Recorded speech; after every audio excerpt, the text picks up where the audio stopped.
నుంచి గృహజ్యోతికి శ్రీకారం, current free అనేది ఈ నెల నుంచి స్టార్ట్ కాబోతుంది.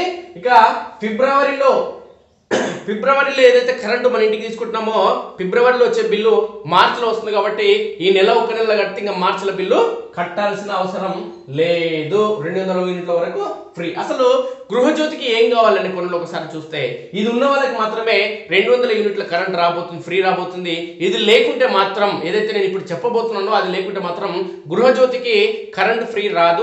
అదేవిధంగా దరఖాస్తు ఖచ్చితంగా చేసుకున్న వారికే వస్తుంది, మాత్రం ఇతరులకు రాదు. ఇంట్లో ఒక్కరికి మాత్రమే గృహజ్యోతి అమలు అవుతుంది. ఇక 10 మంది ఉంటే 10 మందికి కాదు. దీనికి సంబంధించిన వార్త ఒకసారి చూస్తే గృహజ్యోతికి శ్రీకారం, 200 యూనిట్ల లోపు విద్యుత్ ఇక ఫ్రీ. ఫిబ్రవరి నుంచి అమలు, మార్చి బిల్లు 0. ఒక కుటుంబానికి ఒక కనెక్షనే అమలు. 2022-23లో 2181 యూనిట్ల లోపు ఉండాలి. రేషన్ కార్డుకు ఆధార్ లింకు అయి ఉండాలి. తొలి విడతలో 34,59,585 మందికి అమలు. ఏటా సర్కారుపై 4,169 కోట్ల భారం. ఉచిత విద్యుత్ కావాలంటూ ప్రజాపాలనలో దరఖాస్తు సమర్పించారా?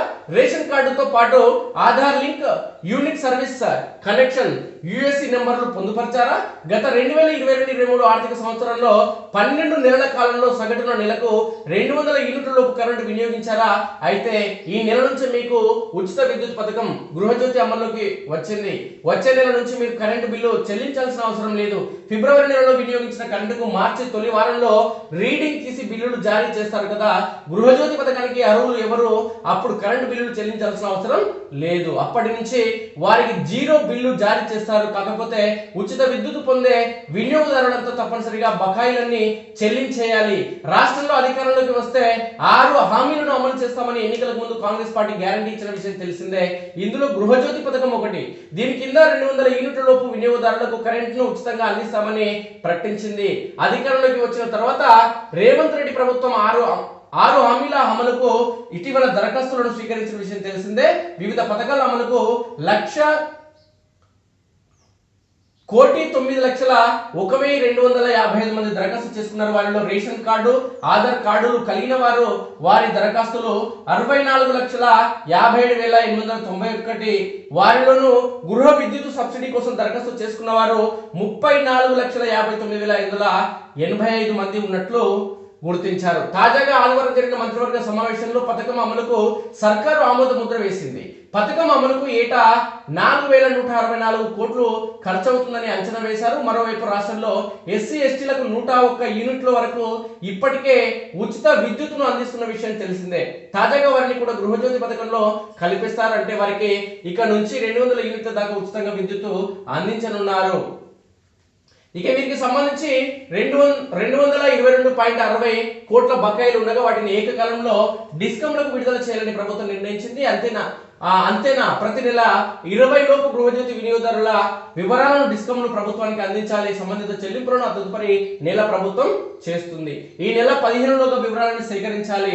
రాష్ట్రంలో 200 యూనిట్ల లోపు విద్యుత్తును వినియోగిస్తున్న గృహజ్యోతి లబ్ధిదారుల నుంచి ఆధార్ కార్డుతో పాటు రేషన్ కార్డు, ఆహార భద్రతా కార్డులను వివరాల సేకరణ ప్రక్రియను నెల 15 లోగా పూర్తి చేయాలని ఇంధన శాఖ ముఖ్య కార్యదర్శి సయ్యద్ అలీ ముర్తుజా రిజ్వీ అధికారులను ఆదేశించారు.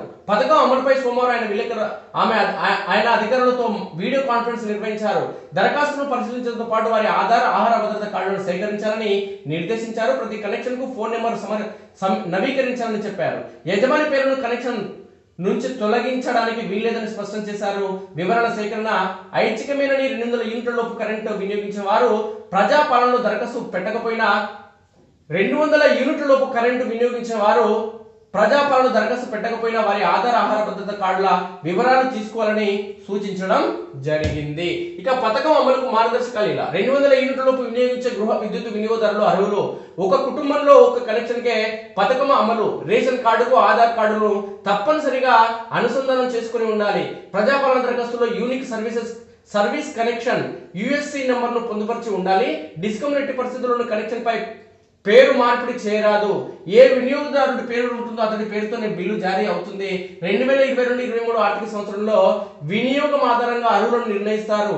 అప్పట్లో వార్షిక వినియోగం 2160 యూనిట్లు ఉందని అనుకుందాం. దానికి 10% అదనంగా కలుపుతారు. అప్పుడు వార్షిక వినియోగం 2376 యూనిట్లు అవుతుంది. దాన్ని 12తో భాగించి నెల సగటు తీస్తారు. ఇలా చేసినప్పుడు నెల సగటున 198 యూనిట్లు వస్తుంది. వారికి ఉచిత విద్యుత్తును అమలు చేస్తారంటే 2022-23 ఆర్థిక సంవత్సరంలో 2181 యూనిట్ల లోపు విద్యుత్ వినియోగించిన వారే ఇప్పుడు ఈ పథకానికి అర్హులు అవుతారు. దీనికి తోడు బిల్లు జారీ సమయంలో కూడా వారు ఆ నెలకు 200 యూనిట్ల లోపు విద్యుత్తును వినియోగించి ఉండాలి. పథకంలో చేరిన తర్వాత బకాయిలు చెల్లించకపోతే గృహజ్యోతిని అమలు చేయరు. ఇది కరెంట్ అంటే 2022-23 సంబంధించి కరెంటు 200 యూనిట్ల లోపు వినియోగించడం అనేది ఇది ఒక పనికిమాలిన నిబంధన. ఎందుకంటే అప్పుడు ఎక్కువ కూడా వినియోగించే అవకాశం ఉంది. లేదంటే ఏదైనా ఫంక్షన్ జరిగిందనుకో ఆ నెలలో ఆ ఇంట్లో ఎక్కువ రావచ్చు. మరి దాన్ని బేస్ చేసుకొని మీరు నిర్ణయించడం అనేది పనికిమాలిన నిర్ణయంగా చెప్పుకోవచ్చు.